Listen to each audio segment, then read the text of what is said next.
नमस्ते dear viewers. तो आज के इस वीडियो का हमारा जो टॉपिक है वो है फ्रेस्नेल्स हाफ पीरियड जोन्स पार्ट 2 और ये हमारा फ्रेस्नेल डिफ्रैक्शन का वीडियो नंबर 3 है। ठीक है, तो इसके पहले जो हम लोगों ने देखा था वो क्या क्या था? Fresnel's assumptions, Fresnel's half period zones part 1, जिसमें हम लोगों ने क्या देखा, हाफ पीरियड जोन्स क्या होते हैं, उनके रेडियस और उनके एरिया को डिस्कस किया था। बट इस वीडियो में हम लोग क्या करेंगे कि जो फ्रेस्नेल का हाफ पीरियड जोन पार्ट 2 है, पार्ट 2 वाला जो वीडियो है, इसमें हम लोग जो किसी भी एक इंडिविजुअल जोन का पॉइंट पी से कितना एवरेज डिस्टेंस है वो देखेंगे। ठीक है, ये एवरेज डिस्टेंस, और साथ ही साथ ये देखेंगे कि किसी भी एक इंडिविजुअल जोन के कारण इस पॉइंट पी पर जो एम्पलीट्यूड होता है वो किन किन फैक्टर्स पर डिपेंड करता है। ठीक है, और कोई भी एक जोन को लेकर के देखेंगे कि कितना उसका एम्पलीट्यूड हो रहा है। ठीक है, तो चलिए इस वीडियो को स्टार्ट करते हैं और अगला जो हमारा पार्ट आएगा वहां पर हम लोग इस पूरे ये जो पूरा वेव फ्रंट है, इस पूरे वेव फ्रंट के कारण जो एम्पलीट्यूड होगा पॉइंट पी पर उसे कैलकुलेट करेंगे और जो इंटेंसिटी होगा उसे भी कैलकुलेट करेंगे। ये हमारा अगला पार्ट है। ठीक है, तो चलिए इस वीडियो को स्टार्ट करते हैं। अब देखिए, ये हमने पिछले वीडियो में जैसे प्लेन वेव फ्रंट लिया था ABCD। ठीक है, ये एक प्लेन वेव फ्रंट है ABCD और यहाँ पर एक पॉइंट P लिया है और ये क्या है O। ठीक है, जो सेंटर है ये सारे कंसेंट्रिक सर्कल्स का, और ये जो डिस्टेंस था OP पिछले वीडियो में आपने देखा होगा वो B से इक्वल था। तो हमें पता है कि ये जो इनर मोस्ट सर्किल है, इस इनर मोस्ट सर्किल का जो ये एरिया है, इस एरिया को क्या कहते हैं? First half period zone. First circle और सेकंड सर्किल के बीच का एरिया क्या होता है? ये वाला एरिया। ये एरिया क्या होता है? Second half period zone. ठीक है, उसी तरीके से हम लोग क्या कर रहे हैं, ये वाला जो सर्किल है, ये वाला, इस सर्किल को हम लोग नेम दे रहे हैं MN-1। ठीक है, और ये जो लास्ट वाला सर्किल है इसे क्या नेम दे रहे हैं? MNth। सो जो एरिया होगा MN-1 और MNth सर्किल के बीच का वो क्या होगा? nth हाफ पीरियड जोन होगा। ठीक है, सो देखते हैं पहले कि किसी भी एक इंडिविजुअल जोन का इस पॉइंट पी से कितना एवरेज डिस्टेंस होता है। ठीक है, क्योंकि डिस्टेंस नहीं निकाल पाएंगे हम लोग, क्योंकि आप देखिए इस दोनों सर्किल के बीच का एक पाथ डिफरेंस है। इस पाथ डिफरेंस के कारण हम लोग परफेक्ट डिस्टेंस नहीं निकाल पाते, हम लोग क्या निकालते हैं? Average distance. ठीक है, अब देखिए ये जो डिस्टेंस होगा इस सर्किल का इस पॉइंट पी से वो कितना होगा? B plus N-1 lambda by 2। ये कैसे हमने फाइंड आउट किया था आपको पता है, पिछले वीडियो में हमने देखा था। और ये जो nth सर्किल है इसका जो डिस्टेंस है, ठीक है, ये वाला इसका डिस्टेंस है। ठीक है, nth सर्किल का जो डिस्टेंस है वो कितना है? B plus N lambda by 2 का। ठीक है, क्योंकि हमें पता है कि जैसे जैसे हम लोग आगे जाते जाएंगे, जो जोन है हमारा उसका जैसे जैसे ऑर्डर बढ़ते जाएगा वैसे वैसे क्या होगा, जो पाथ डिफरेंस होता है वो लैम्डा बाई 2 से बढ़ते जाता है। ठीक है, और टाइम डिफरेंस भी लैम्डा बाई 2 से, सॉरी T/2 से, मतलब हाफ पीरियड से बढ़ते जाता है, जिसके कारण हम इसे हाफ पीरियड जोन्स कहते हैं। सो जो एवरेज डिस्टेंस होगा वो कितना होगा? Average distance of nth half period zone from point P। ठीक है, या फिर आप ऐसा कीजिए, यहां पर लिखिए between nth half period zone and point P is, क्या हो जाएगा? MN, ये जो MN है 2P प्लस MN-1P बाई 2।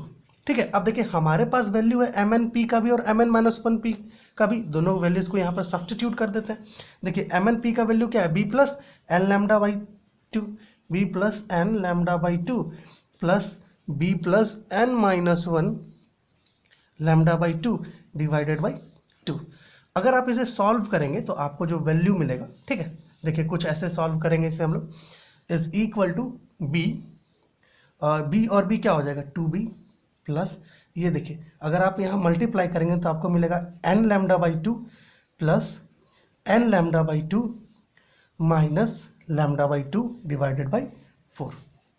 ऊपर में आप इसे सॉल्व करेंगे तो आपको मिलेगा 4B plus by 2 lambda 2N lambda minus lambda by 2। ठीक है, अब आप ऐसा कर सकते हैं ये जो 2 है आप इसे नीचे ला सकते हैं, तो नीचे लाइएगा तो आपको क्या मिलेगा 4b plus 2n lambda minus lambda by 4। अब दोनों तरफ 4 से डिवाइड कर दीजिए दोनों को, तो आपको मिलेगा b plus 2n lambda minus lambda by 1/4। आप चाहें तो इसे कुछ ऐसे भी लिख सकते हैं, b plus 2n minus 1 lambda by 4। ये जो आपको एक्सप्रेशन मिल रहा है, ये एक्सप्रेशन क्या है, एवरेज डिस्टेंस है किसका, इस nth हाफ पीरियड जोन का पॉइंट P से। ठीक है, ये तो बात हो गई उसके एवरेज डिस्टेंस की। अब बात करते हैं एम्पलीट्यूड की। अगर आप एम्पलीट्यूड देखिएगा किसी भी एक गिवन, या आप ऐसा कहें किसी भी एक given individual half period zone के कारण इस पॉइंट P पर जो एम्पलीट्यूड होगा वो कितना होगा। तो सबसे पहले यहां पर हमें कुछ पॉइंट्स नोट डाउन करने होंगे। The amplitude of the individual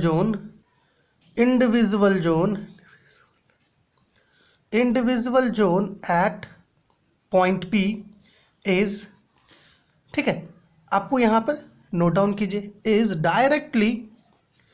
directly proportional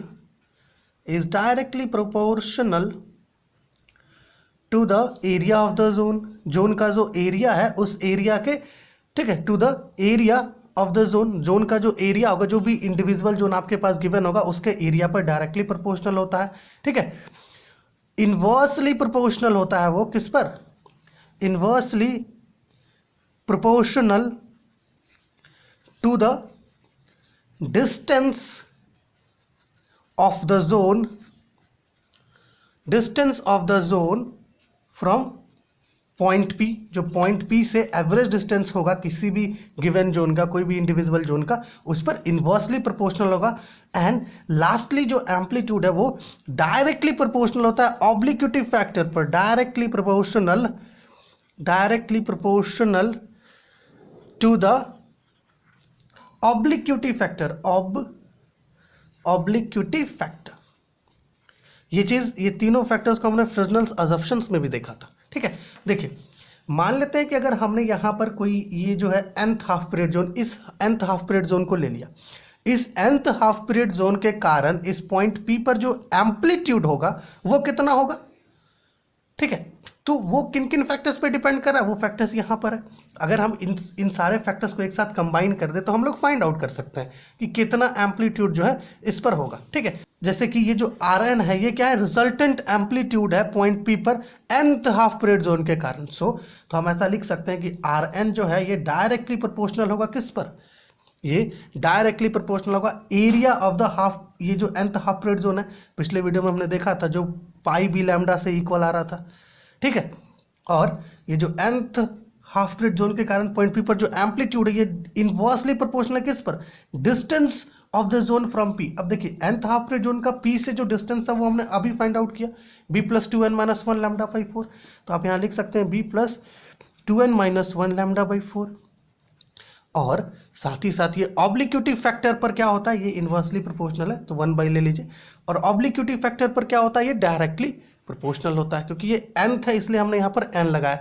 अगर हम लोग यहाँ पर फर्स्ट हाफ पीरियड जोन लेते तो यहाँ पर n का वैल्यू 1 होता, सेकेंड हाफ पीरियड जोन लेते तो यहाँ पर n का वैल्यू 2 होता। ठीक है, उसी तरीके से आप ये पूरे फैक्टर को जब आप कंबाइन करके लिखिएगा, ठीक है, तो आपको ये कुछ ऐसा दिखेगा, Rn डायरेक्टली प्रोपोर्शनल, ठीक है, या फिर proportional to pi b lambda by b plus 2n minus 1 lambda by 4, और यहाँ पर obliquity factor 1 plus cos theta n। ठीक है, कुछ ऐसा मिलेगा। तो ये जो आपको मिल रहा है ये क्या है, ये रिजल्टेंट एम्पलीट्यूड है पॉइंट P पर due to nth half period zone. इसी तरीके से आप किसी एक सिंगल हाफ पीरियड जोन के कारण भी पॉइंट P पर एम्पलीट्यूड फाइंड आउट कर सकते हैं। तो इस वीडियो का मेन मोटो हमारा क्या था कि जो एवरेज डिस्टेंस क्या होता है किसी भी एक गिवन हाफ पीरियड जोन का पॉइंट P से, साथ ही साथ जो एम्पलीट्यूड होता है पॉइंट P पर, ठीक है, पॉइंट P पर जो एम्पलीट्यूड होता है किसी भी एक गिवन इंडिविजुअल जोन के कारण वो किन किन फैक्टर्स पर डिपेंड करता है। ठीक है, और साथ ही साथ अगर हम लोग कोई एक nth हाफ पीरियड जोन ले भी ले, कोई एक हाफ पीरियड जोन ले भी ले तो उसके कारण वो किन किन फैक्टर्स पर डिपेंड करता है वो हमने यहाँ पर दिखा दिया। ठीक है। तो हमारा जो नेक्स्ट वीडियो है उस वीडियो में हम लोग क्या देखेंगे कि इस पूरे वेव फ्रंट के कारण, या ऐसा कहें इसमें जो n number of half period zones बने हुए हैं उनके कारण इस पॉइंट P पर कितना एम्पलीट्यूड होगा उस पर बात करेंगे, जो हमारा वीडियो नंबर 4 होगा और पार्ट 3 होगा फ्रेस्नेल्स हाफ पीरियड जोन्स का। ठीक है, तो हम लोगों का ये 3 फ्रेस्नेल का जो डिफ्रैक्शन है उस पर हम लोगों ने ये 3 वीडियोस बना लिया। ये चौथा वीडियो हम लोग का कल या परसों तक आ जाएगा। ठीक है, तो ये हमारा फ्रेस्नेल डिफ्रैक्शन का वीडियो नंबर 3 था। और भी वीडियो लेक्चर्स है, अगर आपने नहीं देखा है तो उसका लिंक आपको नीचे डिस्क्रिप्शन में मिलेगा। और इसका जो PDF नोट्स है फ्रेस्नेल्स हाफ पीरियड जोन्स का, वो आपको जल्दी ही मिल जाएगा टेलीग्राम चैनल पर। तो चलिए आपसे अगले वीडियो में मिलेंगे, तब तक के लिए बहुत बहुत धन्यवाद।